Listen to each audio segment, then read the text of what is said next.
Dear students, आज हम पढ़ेंगे पैसिफिक प्लेट के बारे में और गूगल अर्थ की मदद से। इससे पहले लेक्चर में हमने प्लेट टेक्टोनिक थ्योरी के बारे में कुछ बेसिक बातें समझी थी। उसमें बताया था कि प्लेट को डिसाइड करने में, डिमार्केट करने में हम मिड ओशनिक रिज ट्रेंचेस का इस्तेमाल करते हैं। यानी कि ये बाउंड्री, ये मैप दिखाया हुआ है प्लेट्स का, पूरे वर्ल्ड का। तो ये प्लेट का कैसे निर्धारण हुआ, तो इनमें इन चीज़ों की वजह से हम उसका निर्धारण करते हैं। तो यहाँ पर आज मिड ओशनिक रिज और ट्रेंचेस की मदद से गूगल अर्थ ग्लोब पर हम इन्हें देखेंगे। पूरे वर्ल्ड में ओशन में ये कुछ मुख्य मिड ओशनिक रीजेस हैं, जैसे कि ऑस्ट्रेलिया के नीचे इंडियन ओशन से निकलती हुई आती है साउथ ईस्ट इंडियन रिज, जो कि आगे बढ़ती है पैसिफिक ओशन में। यहाँ पैसिफिक एंटार्क्टिक रिज के नाम से जानी जाती है, जो बाउंड्री बनाती है एंटार्क्टिक प्लेट और पैसिफिक प्लेट के बीच में। फिर ये ऊपर नॉर्थ ईस्ट की तरफ बढ़ती है और यहाँ से एक चाइल्ड रिज इससे अलग होगी, और फिर ये ईस्ट पैसिफिक राइज के नाम से बढ़ती हुई आगे जाती है। यहाँ पर ईस्ट पैसिफिक राइज में कोई एक क्लियर कट एक रिज देखने को नहीं मिलेगी, बल्कि ये पूरा का पूरा क्षेत्र ही उठा हुआ है, जिसकी वजह से इसको राइज का है। और यहाँ से चाइल्ड रिज निकलेगी और यहीं से नाज़का प्लेट की बाउंड्री भी डिसाइड होती है। तो चाइल्ड रिज, पैसिफिक रिज और ऊपर यहाँ पर एक रिज है, इसके बीच में ये नाज़का प्लेट है। नाज़का प्लेट के ऊपर यहाँ पे ये कॉकस प्लेट आ जाती है, जो कि नाज़का प्लेट और पैसिफिक प्लेट के साथ साथ यहाँ पर मध्य अमेरिका के साथ एक बाउंड्री बनाती हुई यहाँ पर है नाज़का प्लेट। फिर ये राइज ऊपर की तरफ जाती है कैलिफोर्निया की खाड़ी में से होती हुई बिल्कुल वेस्ट कोस्ट के साथ साथ यूएसए के, और यहाँ से लैंड से बाहर आती है और जुआन डी फोको रिज का निर्माण करती है। इसके बीच में और यहाँ पर ये जुआन डी फोको एक छोटी सी प्लेट का निर्माण होता है।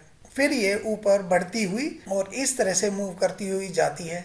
यहाँ पर ये अमेरिकन प्लेट है और ये एशियन प्लेट है। यहाँ उसके नीचे ये सबडक्ट करती है, नीचे बैठ जाती है, जिसकी वजह से यहाँ पर सबडक्शन जोन है और यहाँ ट्रेंचेस का निर्माण करती है। और इस तरह से एक पूरी प्लेट का यहाँ पर डिमार्केशन हमारे सामने आती है। अब इस मैप की मदद से देखेंगे, ये जो रिज पहले बताई थी यहाँ इंडियन ओशन से आ रही है, ऑस्ट्रेलिया के नीचे है, साउथ ईस्ट इंडियन रिज के नाम से जानी जाती है। फिर ये ऊपर बढ़ती है, यहाँ पैसिफिक एंटार्क्टिक रिज के नाम से जानी जाती है, और फिर ये और नॉर्थ ईस्ट की तरफ जाती है और यहाँ पर ये चाइल्ड रिज इससे अलग होती है और ये ऊपर बढ़ेगी, यहाँ पे ईस्ट पैसिफिक राइज के नाम से जानी जाती है। और यहाँ गैलापागोस आइलैंड है, उसके पास ही यहाँ एक रिज बनाती है और इससे ये पूरा एरिया यहाँ अलग होगा, जिसको नाज़का प्लेट कहते हैं। फिर इसके ऊपर ये कॉकस प्लेट है और यहाँ पर ऊपर जाती हुई ये कैलिफोर्निया की खाड़ी से होती हुई यूएसए के वेस्टर्न कोस्ट से टच करती हुई और यहाँ पर जुआन डी फोको रिज और यहाँ जुआन डी फोको प्लेट का निर्माण करती है। फिर ये ऊपर जाएगी, यहाँ से ये अलास्का से टकराएगी, अलास्का से टकरा के यहाँ पर एक यू बैंड बना देगी और फिर यहाँ पर एल्यूशन आइलैंड्स बनते हैं, रिज बनती है एल्यूशन, जो कि समुद्र तल से ऊपर उठे हुए हैं और आज एक आइलैंड्स के एक आग के तौर पर यहाँ पे है, जिसको आर्किपेलागो भी बोलते हैं। यहाँ पर एल्यूशन ट्रेंच बनती है, फिर ये जापान क्यूराइल ट्रेंच बनती है और यहाँ पर ये नीचे मेरियाना ट्रेंच है, और इस तरह से ये एक प्लेट की बाउंड्री यहाँ बनती जाएगी। ये यहाँ पर इंडियन प्लेट है, इंडियन प्लेट और इनके यहाँ कोलिजन से यहाँ पर माउंटेन्स भी बनेंगे और यहाँ पर रिज बनती है। इसके साथ साथ ये न्यूजीलैंड रिज के साथ साथ होती हुई थी और यहाँ पर पूरा एक पैसिफिक प्लेट की बाउंड्री यहाँ निर्धारित होती है। अब हम इस सब को गूगल अर्थ मैप में देखते हैं। ये हमारा इंडिया के नीचे ये इंडियन ओशन है, इसको नेक्स्ट लेक्चर में देखेंगे। ये यहाँ पर इंडियन प्लेट है, ये इंडियन प्लेट, ऑस्ट्रेलिया ये होती हुई यहाँ पर ये इंडियन प्लेट है और यहाँ ये पैसिफिक प्लेट के साथ टच होती है। तो हम देखते हैं ऑस्ट्रेलिया के नीचे इंडिया की तरफ से, इंडियन ओशन की तरफ से ये एक रिज आ रही है जिसको साउथ ईस्ट इंडियन रिज कहते हैं। जब ये पैसिफिक में प्रवेश करती है, पैसिफिक ओशन में, ये यहाँ पर पैसिफिक ओशन ऑस्ट्रेलिया के राइट साइड में, ये दोबारा देख लें, ये इंडिया, और इंडिया से ईस्ट डायरेक्शन में जाएंगे तो ये पैसिफिक ओशन है, और पैसिफिक ओशन को क्रॉस करते हैं तो ये अमेरिकन कंटिनेंट आ जाता है, साउथ अमेरिका, ऊपर नॉर्थ अमेरिका। फिर इसको मूव करते हैं, फिर वेस्ट से ईस्ट में जाते हैं तो यहाँ पर अटलांटिक ओशन आता है। ये अटलांटिक ओशन के बिल्कुल बीचों बीच मिड ओशनिक रिज है। फिर थोड़ा सा ईस्ट में आते हैं तो यहाँ पर ये अफ्रीका और ऊपर यूरोप, और फिर आते हैं तो इस तरह से ये इंडिया घूमते हुए वापस इंडिया पर आ गए। इंडिया के नीचे आएंगे तो ये यहाँ पर ये एक रिज बनती है, ये वाली, तो इसको कहेंगे साउथ ईस्ट इंडियन रिज, जो कि और इंडियन प्लेट और एंटार्क्टिक प्लेट के साथ एक बाउंड्री बनाती है। जब ये पैसिफिक ओशन के अंदर आती है, ऑस्ट्रेलिया के नीचे से होती हुई, यहाँ से पैसिफिक, ये जो भी ये वाइट वाइट का कलर का, हल्के वाइट कलर का दिख रहा है, ये वो रीज है। यहाँ आती है तो इसको एंटार्क्टिक पैसिफिक रीज कहते हैं। ये एंटार्क्टिक, यहाँ पर एंटार्क्टिक पैसिफिक रीज है। फिर ये नॉर्थ ईस्ट की तरफ बढ़ती है और यहाँ पर ये सडनली टर्न करती है। यहाँ ये सडनली टर्न कर रही है, ये है ट्रांसफॉर्म फॉल्ट। जो तीसरे तरह की बाउंड्री पड़ी थी, प्लेट टेक्टोनिक बाउंड्री, एक थी डाइवर्जेंट, डाइवर्जेंट का मतलब यहाँ पर ये सारी डाइवर्जेंट बाउंड्री है। यहाँ के ऊपर की तरफ मूव कर रही है प्लेट और यहाँ पर थोड़ा नीचे की तरफ कर रही है, जिसके वजह से यहाँ से प्लेट हट रही है और नीचे का मैग्मा ऊपर आ जाएगा, जिसकी वजह से ये रिज का निर्माण करेगा और नया क्रस्ट यहाँ पे पैदा हो रहा है। यहाँ पे सडनली ये मुड़ती है ईस्ट की तरफ, फिर ऊपर जा रही है, फिर यहाँ पे ईस्ट की तरफ। ये यहाँ ट्रांसफॉर्म फॉल्ट है। एक बार देख लें इसको थोड़ा जूम करके, रिज को, ये ट्रांसफॉर्म फॉल्ट को, ये देखिए ये क्रैक पड़े हुए हैं बिल्कुल। पर इस क्रैक के दोनों ओर अगर यहाँ पे नॉर्थवर्ड और इधर साउथवर्ड अगर मूवमेंट होता तब तो ये बन जाती ये डाइवर्जेंट प्लेट बाउंड्री। अगर यहाँ से ऊपर से नीचे की तरफ, नीचे से ऊपर की तरफ मूवमेंट होता तो यहाँ इनका कोलिजन होता, आपस में टकराव होता। टकराव होने की वजह से एक प्लेट, ज़्यादा भारी प्लेट है, वो नीचे चली जाती और मेंटल में जाकर उसका विनाश हो जाता। तो यहाँ पर अगर ये मेंटल में जाती तो यहाँ पे ट्रेंच बनी होती। ट्रेंच होती बहुत गहरी खाई, यहाँ पे ट्रेंच बनी होती, पर ना यहाँ पे ट्रेंच है, ना यहाँ पर कोई मेजर रीज है, तो यहाँ पे ट्रांसफॉर्म फॉल्ट का निर्माण हो रहा है। तो ये देखिए, ये इस तरह से, ये है ट्रांसफॉर्म। यहाँ ऊपर जा रही है, ये सारी की सारी जो वाइट कलर से यहाँ पर देखें, ये देखें यहाँ पे नया प्लेट, नए क्रस्ट का निर्माण हो रहा है। ये इतना ट्रांसफॉर्म फॉल्ट है। फिर आगे जाएंगे तो ये देखें यहाँ पर भरा हुआ है, ये एक रिज है, यहाँ पे थोड़ा गड्ढा बना हुआ है। ये यहाँ पर देखें, ये गड्ढा बना हुआ है। तो यहाँ, और जैसे ऊपर की तरफ जाएंगे ये भरा हुआ है, क्योंकि नीचे से मैग्मा निकल के ऊपर आ गया। यहाँ पर ये इस तरफ जा रही है यहाँ से प्लेट, और ये इस तरफ आ रही है, तो यहाँ से डाइवर्जेंट बाउंड्री बन रही है ये।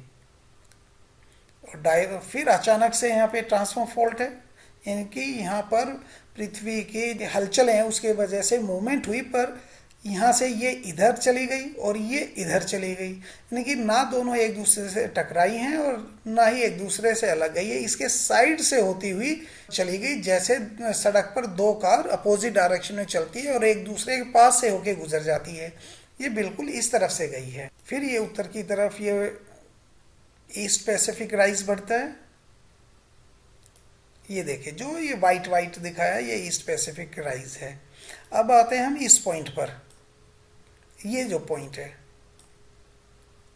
यहां पर बिल्कुल इसके पास से ये देखें, एक ये क्रैक पड़ा हुआ है। यहां पर एक रिज बनी हुई है, ये रिज है चिली रिज। ये बाउंड्री बनाती है नज़का प्लेट। ये ऊपर नज़का प्लेट है और नीचे ये पैसिफिक प्लेट का ही हिस्सा था। ये नज़का प्लेट और ये पैसिफिक प्लेट के बीच में ये ऊपर नज़का प्लेट है, ये पैसिफिक प्लेट है, और ये हिस्सा आ जाएगा एंटार्क्टिक प्लेट का। तो ये चिली यहाँ पे देश है, चिली के साथ ये रीज बनी हुई है, तो इसलिए इसको चिली रीज कहते हैं। यहाँ पर एक ये आइलैंड है ईस्टर आइलैंड। ईस्टर आइलैंड, और ये यहाँ रीज मिलती है यहाँ पर आके ईस्टर आइलैंड के साउथ में। कौन से रीज में? East Pacific ridge, East Pacific Rise जिसे कहते हैं, उसके साथ आगे चिली की रिज यहाँ पर मिलती है, ये मिल रही है। एक बार इसको मैप में देखते हैं। ये मैं इस एरिया की बात कर रहा हूँ। यहाँ पर अगर देखेंगे ये ईस्टर आइलैंड है,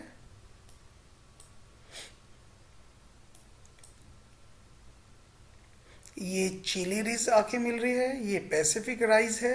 यहाँ पे जुआन फर्नांडिज, ये जुआन फर्नांडिज यहाँ पे आइलैंड है, बिल्कुल उसकी सीध में ये एक ट्राई जंक्शन बनता है चिली रिज, पैसिफिक रिज और एंटार्क्टिक रिज के बीच में। तो इसको गूगल मैप पे देखते हैं। ये देखिए, ये ईस्टर आइलैंड यहाँ पर है। ईस्टर आइलैंड के साथ साथ यहाँ पर एक रिज जा रही है, इसको भी यहाँ मैप में देख लेते हैं। ईस्टर आइलैंड की ये देखिए, ये एक रिज जा रही है, ये यहाँ लिखा है नज़का, इसकी भी रिज जा रही है। इसका कोई बाउंड्री से लेना देना नहीं है, इस रिज को अभी हम डिस्कस कुछ नहीं करेंगे। बस एक ये डिमार्केशन के लिए बताया था ताकि हम भटक ना जाए, पता रहे हम किस जगह पर है मैप में।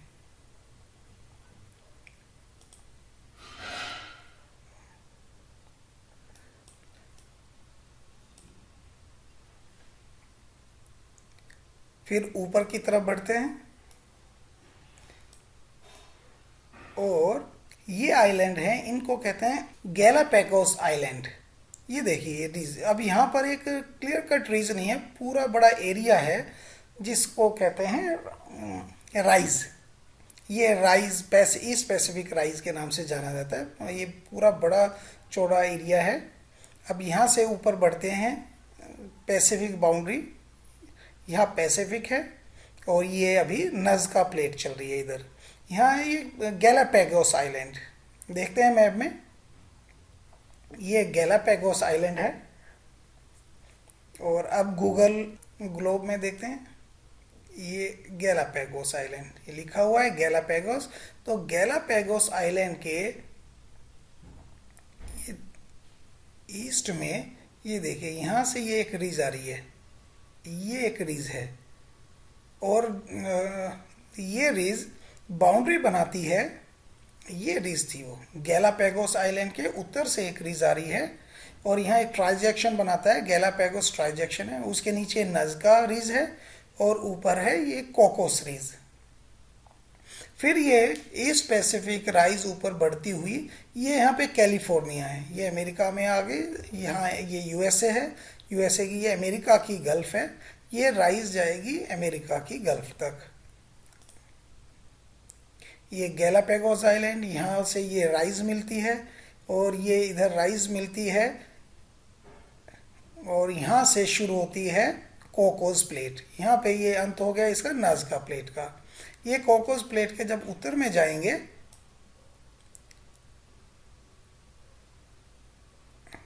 ये रिज जा रही है, और सडनली ये यहाँ से टर्न करती है, फिर ये उत्तर की तरफ जाएगी, और ये घूमती हुई, ये जाती हुई, ये देखिए यहाँ से आके जाके, और ये फिर ये यहाँ दोनों तरफ मूवमेंट है, ये इधर और ये इधर, ये एक रिज बन रही है, और जो कि प्रवेश करती है अब कैलिफोर्निया की खाड़ी में। यहाँ पर इस रिज का नाम है कोकोस प्लेट। ये है कोकोस प्लेट। एक बार पहले रिज को अच्छे से देख लेते हैं, फिर उससे रिलेटेड फीचर्स क्या हैं, फिर उसको आगे डिस्क्राइब करेंगे। अब यहाँ से कैलिफोर्निया की खाड़ी से होती हुई यूएसए के वेस्टर्न कोस्ट के साथ साथ जाती है। और ये देखिए, ये हरे रंग से यहाँ पर डिमार्केट किया है। ये ट्रांसफॉर्म फॉल्ट बनाते हैं यहाँ पे। ये यहाँ पे ट्रांसफॉर्म फॉल्ट बन रहा है। इस ट्रांसफॉर्म फॉल्ट का नाम है San Andreas fault. San Andreas fault ये कई जगह एग्जाम्पल में आता है। पहले जो हमने लेक्चर कवर किया था उसमें भी सैन एंड्रियास फॉल्ट का एग्जाम्पल दिया था ट्रांसफॉर्म फॉल्ट में। फिर ये ऊपर की तरफ उठता है। यहाँ जुआन डी फूका रीज बनती है और इसके राइट साइड में बनते हैं छोटी सी प्लेट है जुआन डी फूका। यहाँ देख लेते हैं इसमें। तो कैलिफोर्निया खाड़ी में प्रवेश करते हुए यूएसए के वेस्टर्न कोस्ट से जाते हुए यहाँ देखिए, यहाँ एक ये रिज साफ दिखाई दे रही है। हालांकि इसका हमारे प्रेजेंट लेक्चर से कोई लेना देना नहीं है, इसके बारे में डिस्कस नहीं करेंगे। बस एक डिमार्केशन के लिए मैंने इसका याद दिला रहा हूँ कि यहाँ पर एक रिज है और यहीं से ये सैन एंड्रियास फॉल्ट निकलता है, वापस पैसिफिक ओशन के अंदर प्रवेश करता है। ये देखिए, ये एक यहाँ पे एक रिज साफ साफ दिखाई दे रही है और इसके साथ साथ यहाँ पर सैन एंड्रियास फॉल्ट होता हुआ ट्रांसफॉर्म फॉल्ट है और यहाँ से ये जुआन डी फूका रिज में कन्वर्ट हो जाता है। ये निकलती है, ये जुआन डी फूका रिज है। तो इसके ये छोटी सी यहाँ पे एक रिज बनती है जो कि जुआन डी फूका रिज है और ये थी पैसिफिक रिज। दोबारा से देख लें हम ग्लोब में कहाँ पर हैं। हमने साउथ से स्टार्ट किया था। ये साउथ अमेरिका, यहाँ पे नज़का प्लेट, यहाँ पे कॉकस प्लेट, फिर ये कैलिफोर्निया से होते हुए सैन एंड्रियास फॉल्ट से होते हुए यहाँ पर जुआन डी फूका प्लेट से होते हुए अब पैसिफिक प्लेट और ये ऊपर है अमेरिकन प्लेट यानी कि नॉर्थ अमेरिकन प्लेट, यहाँ उसके बीच में टकराव होता है। तो ये पैसिफिक ओशन प्लेट, हालांकि ये पोर्शन भी नॉर्थ अमेरिकन प्लेट का ये पोर्शन भी ओशनिक प्लेट है और यहाँ पैसिफिक भी ओशनिक प्लेट है। पैसिफिक तो कम्प्लीटली ओशनिक प्लेट है। तो ओशनिक प्लेट भारी है बजाय कि इससे, ये पैसिफिक प्लेट भारी है बजाय कि अमेरिकन प्लेट की। तो यहाँ पर जब दोनों की टक्कर होगी तो ये भारी होने की वजह से उस हल्की प्लेट के नीचे घुस जाएगी और यहाँ बनाती है सबडक्शन जोन। ये देखिए, यहाँ पर ये प्लेट पैसिफिक प्लेट उस प्लेट के नीचे घुस रही है और यहाँ जैसे नीचे घुसेगी यहाँ पे बनती है ट्रेंच, बड़ी गहरी खाई। और इस जो पोर्शन नीचे चला गया वो मेंटल में एकदम से पिघलता है और उसके पिघलने की वजह से वहाँ जो एक्सेस मैग्मा बन जाता है वो आगे का एक क्रस्ट फाड़ते हुए वहाँ पर बाहर निकलता है और ज्वालामुखी पर्वत की एक चेन, लंबी चेन पैदा कर देता है। इसको कहेंगे आर्कीपेलेगो। बहुत सारे आइलैंड्स की एक चेन बना दी। वोल्केनिक आइलैंड्स की जो चेन बनी है ये इस प्लेट के वहाँ नीचे डूबने की वजह से बनी हुई है और ये समुद्र तल से ऊपर आ गए हैं और ये आइलैंड बने हैं। इनको कहते हैं एल्यूशन आइलैंड। और उसके साथ साथ जो ये गर्त है, जिसे गर्त या डीप या ट्रेंच बोलते हैं, ये बनाते हैं एल्यूशन ट्रेंच। ये मैप में देख लेते हैं, ये एल्यूशन ट्रेंच है और ये ऊपर एल्यूशन आइलैंड है। यहाँ से ये दक्षिण पश्चिम की तरफ मुड़ती है और यहाँ पर ये यूरेशियन प्लेट से टकराएगी। ये यूरेशियन प्लेट से टकराएगी तो यूरेशियन प्लेट ये कंटिनेंटल प्लेट है जो कि हल्की है, तो उसके नीचे सबडक्ट करेगी, नीचे घुस जाएगी और वही मेंटल में जाके इसका लावा विलीन हो जाएगा और यहाँ पे एक ट्रेंच का निर्माण करेगी और जापान और क्यूरेल ट्रेंच कहेंगे। और ये यहाँ पर जो वोल्केनिक आइलैंड या चेन ऑफ आइलैंड या आर्कीपेलेगो का निर्माण कर देगी जिसमें जापान उसी पर स्थित है, उन्हीं आइलैंड्स के ऊपर स्थित है। ये आइजेडियो ओगासवारा ट्रेंच जापान से नीचे और ये आ गई फिर Mariana trench. Mariana trench, Mariana ये आइलैंड से हैं उसके पूर्व में पड़ती है, ईस्ट में मेरियाना ट्रेंच। और ये सबसे जो डीपेस्ट पॉइंट है अर्थ पे वो मेरियाना ट्रेंच में ही है। 11,033 मीटर गहरा यहाँ पे पॉइंट है। हमें पता है माउंट एवरेस्ट है 8,848 मीटर, यानी कि पूरी माउंट एवरेस्ट इसमें समा सकती है, फिर भी ये उससे 2 किलोमीटर 3 किलोमीटर ज़्यादा गहरी है। इसके वेस्ट में देखते हैं, ये आ जाती है फिलीपीन प्लेट्स, एक छोटी सी प्लेट है फिलीपींस प्लेट, यहाँ पे फिलीपींस ट्रेंच, इसको हम बाद में देखेंगे। अभी हम पैसिफिक प्लेट पर ही कंसंट्रेट कर रहे हैं। अब इसको देखते हैं गूगल मैप में, गूगल अर्थ में। ये एल्यूशन, और एल्यूशन के साथ साथ ये जापान जो आइलैंड्स है उसके साथ साथ ये जापान फ्रेंच बोलेंगे। ये देखिए जापान एंड क्यूराइल ट्रेंच, ये रही जापान एंड क्यूराइल ट्रेंच। फिर उसके बाद थी IZU ओगस्वारा ट्रेंच, ये है ओगस्वारा ट्रेंच। फिर ये मेरियाना आइलैंड है यहाँ पर, और ये उसके साथ मेरियाना ट्रेंच। ये गुआम के पास में ये मेरियाना आइलैंड, गुआम के से थोड़ा नॉर्थ में, और मेरियाना आइलैंड के ये है मेरियाना ट्रेंच, जो कि डीपेस्ट पॉइंट है अर्थ पे। यहाँ पे देखते हैं ये विक्टोरिया गायट वो होते हैं अगर कोई प्लेटो शेप में पहाड़ी है, ये पूरा मैदान है और यहाँ से एक पहाड़ी उठी पर ऊपर से फ्लैट है, ऐसे फ्लैट हिल को बोलते हैं जो ऊपर से फ्लैट है, एक प्लेटो की तरह गायट। तो ये विक्टोरिया गायट, यहाँ पर भी एक गायट है, और उसके साइड में ये है मेरियाना ट्रेंच।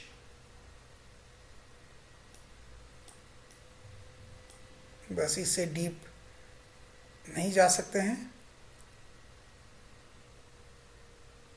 यहाँ पर क्या है, पैसिफिक प्लेट सबडक्ट कर रही है नीचे की तरफ, इसके नीचे घुस गई, नीचे घुस के वहाँ जब मेंटल में पहुँचती है तो एकदम से बहुत सारा लावा मिल जाता है इसके प्लेट के पिघलने से, और वो लावा एकदम से ऊपर की तरफ उठता है यहाँ पर, और क्रस्ट को फाड़ते हुए यहाँ वोल्केनोज की एक चेन बना लेगा, जिसकी वजह से ये आइलैंड्स बन गए। यहाँ एक छोटी सी प्लेट है कैरोलिना प्लेट, ये मेरियाना ट्रेंच के नीचे और ऑस्ट्रेलिया के ऊपर, देख लेते हैं इसको भी। ये मेरियाना ट्रेंच से होते हुए ये है कैरोलिन प्लेट, ऑस्ट्रेलिया ये पपुआ न्यू गिनी है, और इससे ऊपर कैरोलिन ट्रेंच है। ये यहाँ पर आ गई इंडियन प्लेट, यहाँ इंडियन प्लेट और कैरोलिन प्लेट, इधर पैसिफिक प्लेट, इनके बीच में यहाँ पे टक्कर होती है, जिसकी वजह से यहाँ पे एक माउंटेन चेन बन रही है। ये देखिए पपुआ न्यू गिनी के बिल्कुल बीचों बीच ये न्यूजीलैंड के साथ साथ ये कटक बनती है, और ये सारी एक जा रही है बाउंड्री, और ये यहाँ से होती हुई ये पपुआ न्यू गिनी के बीच में होती हुई यहाँ पे जावा सुमात्रा के पास से होती है, ये ट्रेंच बन रही है, और म्यांमार से होती हुई ये यहाँ पे हिमालय का निर्माण होता है, और हिंदू कुश पर्वत से होती हुई ये वहाँ अरेबियन प्लेट है, और ये एक इंडियन ऑस्ट्रेलियन प्लेट है। ये उसकी बाउंड्री है इंडियन ऑस्ट्रेलियन प्लेट की। तो वापस आ जाते हैं कैरोलिन प्लेट के अब साउथ में चलते हैं। ये कैरोलिन प्लेट के यहाँ साउथ में ये एक यहाँ पर देखें, ये एक बाउंड्री बनती है, ये पैसिफिक प्लेट इधर है और ये इंडियन प्लेट, और यहाँ पे ये ट्रेंच बन रही है, यानी कि ये पैसिफिक प्लेट ये डायरेक्शन बता रखी है मूवमेंट की, यहाँ उसके नीचे घुसती है, और यहाँ पे टोंगा ट्रेंच और कार्मेडेक ट्रेंच का निर्माण करते हैं, और यहीं पे ये वोल्केनिक एक्टिविटी की वजह से न्यूजीलैंड आइलैंड्स हैं उसका यहाँ पर निर्माण होता है। बीच में ये ट्रांसफॉर्म फॉल्ट है, जो भी हरे रंग से दिखाए गए हैं ट्रांसफॉर्म फॉल्ट है, यानी कि अब देखें हमारे ये पैसिफिक प्लेट की बाउंड्री किससे बनी, या तो कोलिजन से बनी, या यहाँ पे डाइवर्जेंट बाउंड्री है, जो रेड कलर से दिखाई गई है वो डाइवर्जेंट बाउंड्री है। यहाँ पे देखें, यहाँ इस तरफ मूवमेंट है, यहाँ पर इस तरफ से मूवमेंट है, तो बीच में यहाँ पर डाइवर्जेंट बाउंड्री बनेगी। डाइवर्जेंट बाउंड्री को बोलते हैं कंस्ट्रक्टिव बाउंड्री, क्योंकि नए क्रस्ट का भी निर्माण हो रहा है, पर जहाँ पर ये हरे रंग से दिखाए गए हैं ये ट्रांसफॉर्म फॉल्ट है। जैसे कि सैन एंड्रियास फॉल्ट का बताया था, ये ट्रांसफर फॉल्ट है। यहाँ पे मूवमेंट इस डायरेक्शन में हो रही है और यहाँ इस डायरेक्शन में, यानी कि ये एक दूसरे को टच करते हुए साइड से निकल गए। हालांकि यहाँ पे अर्थक्वेक तो आएंगे, पर यहाँ पे किसी भी क्रस्ट का ना तो निर्माण हो रहा है ना डिस्ट्रक्शन हो रही है। यहाँ पर भी एक ट्रांसफर फॉल्ट बनता है न्यूजीलैंड के बीच, बिल्कुल बीचों बीच। जहाँ पर भी ये गहरे ब्लू कलर से दिखाए गए हैं और यहाँ पे छोटे छोटे ट्रायंगल उन पे रखे हैं, ये सबडक्शन जोन है, यानी कि एक प्लेट दूसरी प्लेट के नीचे सबडक्ट कर रही है। यहाँ पर देखते हैं जिसकी वजह से कार्बोनेट ट्रेंच और ये टोंगा ट्रेंच का यहाँ निर्माण होता है। अब क्योंकि ये सबडक्ट हो रही है, सबडक्ट होने की वजह से जो यहाँ पे मोल्टन लावा निकलेगा तो यहाँ पे बहुत सारे आइलैंड्स बना देगा या एक रिज का यहाँ पर भी निर्माण कर देगा। अब ये देखते हैं, जब दो प्लेट एक जगह से दूर हट रही हैं तो वहां से जो नीचे से लावा आ जाएगा, नए क्रस्ट का निर्माण करेगा, वो बना होता है बेसाल्ट का। परंतु जहाँ एक प्लेट दूसरी प्लेट के नीचे घुस रही है तो यहाँ का कोई तलछट पड़ा होगा, यहाँ से कुछ पानी भी जाएगा, यहाँ पर कार्बन कंटेंट भी गहरे जमीन के अंदर चले जाएंगे, मेंटल तक चले जाएंगे और वहाँ वो एकदम से जब पिघलेगी तो ये सारा मैटर भी उसके अंदर पिघले हुए रूप में आएगा और इस तरह से जो यहाँ पर ज्वालामुखी क्रियाओं के द्वारा एक नए क्रस्ट का निर्माण होगा यहाँ पर, या वोल्केनिक आइलैंड्स का, वोल्केनोस से जो नया लावा निकला है उनके ठंडे होने से जो निर्माण होगा वो होगा एंडेसाइट या ग्रेनाइट, और ये यहाँ पर होगा बेसाल्ट। एंडेसाइट वर्ड लिया गया है एंडीज पर्वत से, क्योंकि एंडीज पर्वत में ऐसे ही मटेरियल से मिलके बना है। तो ग्रेनाइट और दूसरा हो गया बेसाल्ट। बेसाल्ट होता है भारी जो कि समुद्र की तली का निर्माण करता है, और एंडेसाइट ग्रेनाइट होता है हल्का जो कि कंटिनेंट का निर्माण करता है। तो इस तरह से पूरी पैसिफिक प्लेट को हम देख चुके हैं, उसकी बाउंड्री को देख चुके हैं। अब देखते हैं इसके क्या क्या लैंडफॉर्म्स बनते हैं। ये एक यहाँ से जारी है east Pacific rise. East Pacific rise में यहाँ से मिलती है चिली की कटक, और यहाँ से ऊपर जाते हुए ये गैलापेगोस आइलैंड, और यहाँ से पनामा देश की तरफ से तक एक कटक और जाती है। ये जो सारा इतना पोर्शन, ये पोर्शन आ गया, इसको कहेंगे नाज़का प्लेट, ये पैसिफिक प्लेट। अब नाज़का प्लेट की मूवमेंट कैसी है ये देखें मानचित्र में। ये नाज़का प्लेट की मूवमेंट कहाँ है, इस तरफ, ये एरो से दिखाया हुआ है इस तरफ, और पूरा का पूरा ये दक्षिणी अमेरिका जो प्लेट है इसकी मूवमेंट है वेस्टवर्ड, नाज़का प्लेट की ईस्टवर्ड। ये कौन सी प्लेट है, कंटिनेंटल प्लेट। दक्षिणी अमेरिका की कौन सी प्लेट है, कंटिनेंटल। और ये कौन सी नाज़का प्लेट कौन सी है, ओशनिक प्लेट। ओशनिक प्लेट की किसकी बनी होती है, साइमा की, सिलिकॉन और मैग्नीशियम की, जो कि भारी है यानी कि बेसाल्ट की। और ये किसकी बनी होती है, ग्रेनाइट की, यानी कि साइल की। सिलिकॉन और एल्यूमिनियम ये हल्की होती है।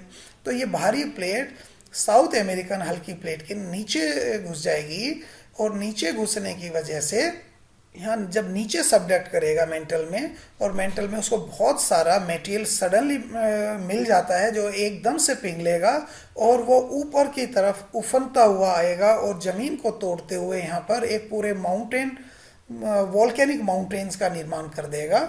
और कुछ इनमें फॉल्ट्स भी पैदा हो जाएंगे यहाँ पर, क्योंकि दो प्लेट टकरा रहे हैं। कुछ पोर्शन जो सेडिमेंट्स का कुछ पोर्शन इकट्ठा हो गया, एक वेज बनाते हुए ऊपर की तरफ आएगा, तो यहाँ पे फॉल्ट भी होंगे और साथ के साथ वोल्केनिक माउंटेन्स भी होंगी।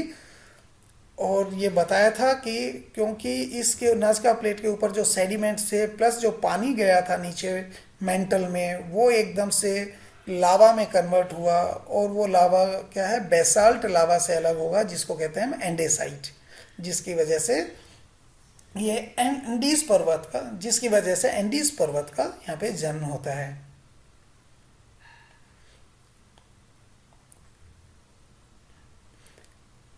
इसी तरह से यहाँ ऊपर है कोकोस प्लेट। कोकोस प्लेट की मूवमेंट देखो, ये नॉर्थवर्ड है, और इसकी प्लेट क्या है, वेस्टवर्ड है। तो यहाँ पे ये टकराएंगे, और यहाँ कोकोस प्लेट भी ओशनिक प्लेट है और ये कंटिनेंटल प्लेट थे, तो ये इसके नीचे घुस जाएंगे, और यहाँ पे नीचे घुसने की वजह से यहाँ पर भी एक उभार आएगा और यहाँ पर पूरे एक माउंटेन चेन का निर्माण होगा। अच्छा, एक बात और बता दूं, यहाँ पर जब एक प्लेट दूसरी प्लेट के नीचे सबडक्ट करती है वो आमतौर पर 45 डिग्री के आसपास का एंगल बनाती है और वो काफ़ी डीप, इस पोर्शन में काफ़ी डीप तक नीचे चली जाती है और जहाँ भी ये हलचल होती है वहाँ से भूकंप पैदा होते हैं। भूकंप तो सारी जगह है, यहाँ पर भी पैदा हो रहे होंगे। ये कौन सी बाउंड्री है? ये डाइवर्जेंट। ये देखिए, यहाँ से प्लेट इधर मूव कर रही है, ये दिखाया हुआ है, और यहाँ पे प्लेट इस तरह मूव कर रही है। तो यहाँ पर हलचल तो होंगी, जब नीचे से भी मैग्मा आएगा, वोल्केनिक एक्टिविटी भी होगी और भूकंप एक्टिविटी भी होंगी, और जिसकी वजह से भूकंप आएंगे। पर ये भूकंप ज़्यादा गहरे नहीं होंगे, इनको कहते हैं शैलो भूकंप, शैलो अर्थक्वेक। ये ज़्यादा गहराई से नहीं बनेंगे। पर जो इस एरिया में भूकंप आएंगे वो काफ़ी गहराई से बनेंगे, क्योंकि एक प्लेट बहुत गहरे नीचे तक जा रही है, करीब 400, 500, 600 और यहाँ तक कि 700 किलोमीटर गहरे भी हो सकते हैं। तो डाइवर्जेंट बाउंड्री पे भूकंप होंगे वो शैलो भूकंप होंगे, कम गहराई से होंगे, और कन्वर्जेंट बाउंड्री पर गहरे भूकंप होंगे, काफ़ी गहराई से आएंगे। तो इस जोन को, जो एक एंगल पे एक प्लेट घुसती है, वहाँ पर बड़े गहराई तक का जो पोर्शन होगा उसको कहते हैं वदाती बनियोफ जोन। वदाती और बनियोफ दो जापान के साइंटिस्ट थे जो भूकंप के ऊपर काम कर रहे थे, तो उन्होंने इसकी खोज की और उन्हीं के नाम से ये वदाती बनियोफ जोन या अकेला बनियोफ जोन भी कह देते हैं। ये देख लेते हैं, ये ओशनिक प्लेट है, ये कंटिनेंटल प्लेट है। ये इस एक एंगल पे जनरली 45, उससे कम या ज़्यादा भी हो सकता है, तो ये काफ़ी गहराई तक जाते हैं और भूकंप के केंद्र बनते हैं। तो इसको कहते हैं बनियोफ जोन। थोड़ा और उत्तर की तरफ बढ़ते हैं और यहाँ बताया था ये है कॉकोस प्लेट। कॉकोस प्लेट की डायरेक्शन ईस्टवर्ड है, वो मूव कर रही है। अमेरिकन प्लेट वेस्टवर्ड, तो यहाँ पर ये सबडक्ट करेगी। अब यहाँ पे देखते हैं कैलिफोर्निया, ये कैलिफोर्निया से होते हुए ये सैन एंड्रियास फोल्ट है।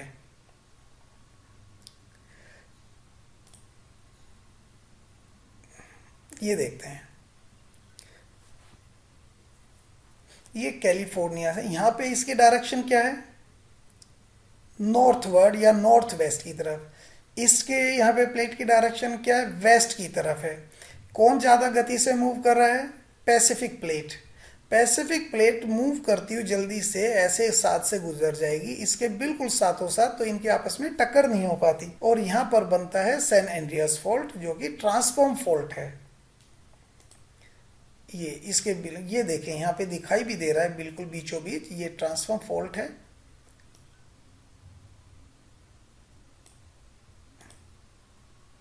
फिर ये बिल्कुल किनारे पे होता हुआ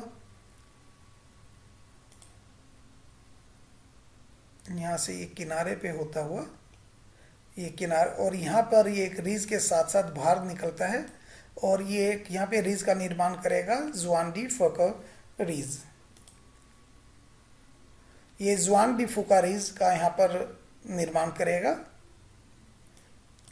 और जुआन डी फुका रीज ये एक अलग, यहाँ पर उसके राइट साइड में एक छोटी सी प्लेट बनती है जिसको कहते हैं जुआन डी फुका प्लेट। इसकी डायरेक्शन ईस्टवर्ड है, जबकि अमेरिकन प्लेट की वेस्टवर्ड है। तो यहाँ पर भी ये सबडक्ट करेगा, और इसी के सबडक्ट होने से यहाँ पे ये रॉकीज का निर्माण है। यहाँ पर ये सबडक्शन हो रहा था, तो यहाँ पे रॉकीज का निर्माण था। फिर ये पैसिफिक प्लेट ऊपर की तरफ टक्कर मारती है कि यू यहाँ पे एक टर्न पैदा कर देती है इधर,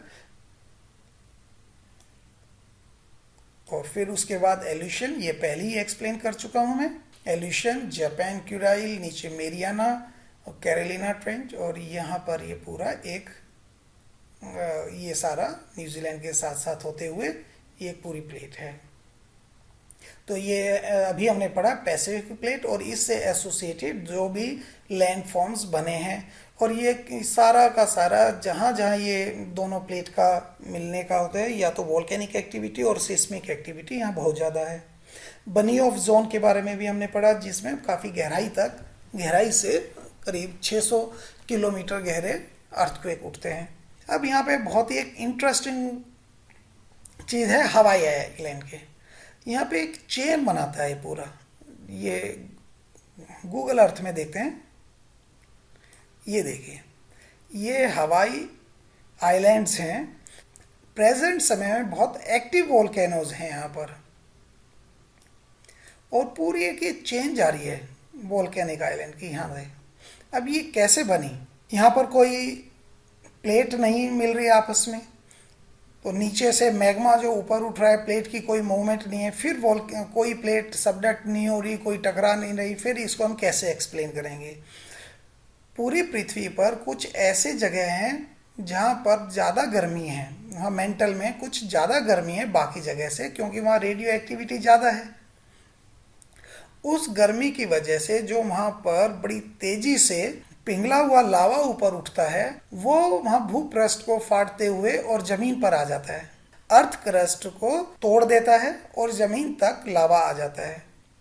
वहाँ पर कोई प्लेट, क्योंकि प्लेट की कोई बाउंड्री नहीं है, कोई विस्थापन नहीं करेगा, तो एक ही प्लेट के केंद्र में क्रस्ट को तोड़ेगा और लावा बाहर आ गया। तो यहाँ पर इन ऐसे पॉइंट्स को बोलते हैं हॉट स्पॉट। अब ये देखते हैं, हॉट स्पॉट अगर है तो लावा बस यहीं होना चाहिए, तो ये एक लंबी चेन कैसे बनी?